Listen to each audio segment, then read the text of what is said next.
بسم اللہ الرحمن الرحیم۔ معزز ناظرین السلام علیکم، میں ہوں حکیم ابو حسان۔ آج کا ہمارا ٹاپک ہے پیاز کا استعمال۔ پیاز دنیا بھر میں استعمال میں آنے والی ایک ایسی سبزی ہے جس کے بغیر سالن، آملیٹ، کباب وغیرہ تیار نہیں ہوتے۔ سالن چاہے گوشت ہو یا سبزی، پیاز مسالے کا لازمی جز ہے۔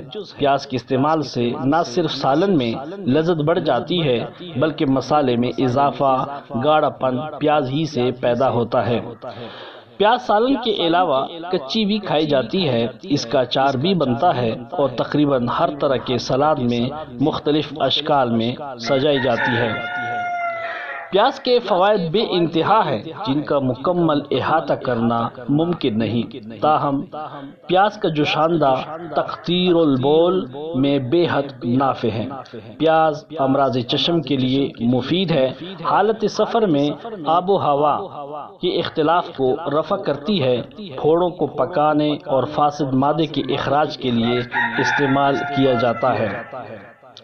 اسی طریقے سے پیاز کا عرق کئی قسم کے امراض میں اکثیر ہے۔ مرگی کے مرض میں خون کی کمی کو دور کرنے کے لیے پیاز بہت مفید ہے۔ جلے ہوئے مقام پر پیاز کا عرق لگانا مفید ہے۔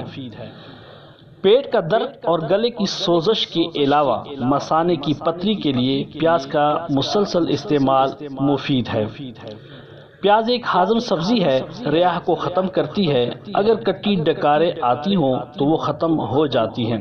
سرکے کے ساتھ کھانے سے پانی کی خرابی کے اثرات سے بچاتی ہے۔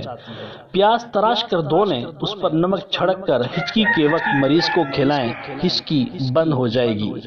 بہت دنوں سے ہچکی آ رہی ہو تو چند مرتبہ کے استعمال سے ہچکی بند ہو جائے گی۔ سفید پیاز لیں اور اسے خشک کر لیں اور اسے خوب کوٹ پیس کر سفید صفوف بنا لیں اور رکھ لیں۔ آدھا پاؤ دہی میں 6 ماشی صفوف ملا کر دینے سے لا تعداد دست آنے بند ہو جائیں گے۔ اگر ایسا نہ ہو تو دوسری بار دیں، پیچس بھی ختم ہو جائے گی۔ خوراک میں اس وقت صرف مریض کو چاول دیں۔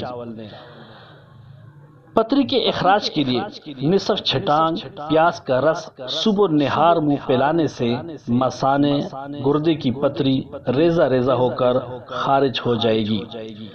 معزز ناظرین، اگر ابھی تک آپ نے ہمارے چینل کو سبسکرائب نہیں کیا تو پلیز سبسکرائب کیجئے، بیل آئیکن پر کلک کریں، اور اگر ہماری ویڈیو آپ کو اچھی لگے تو اس کو لائک اور شیئر ضرور کریں۔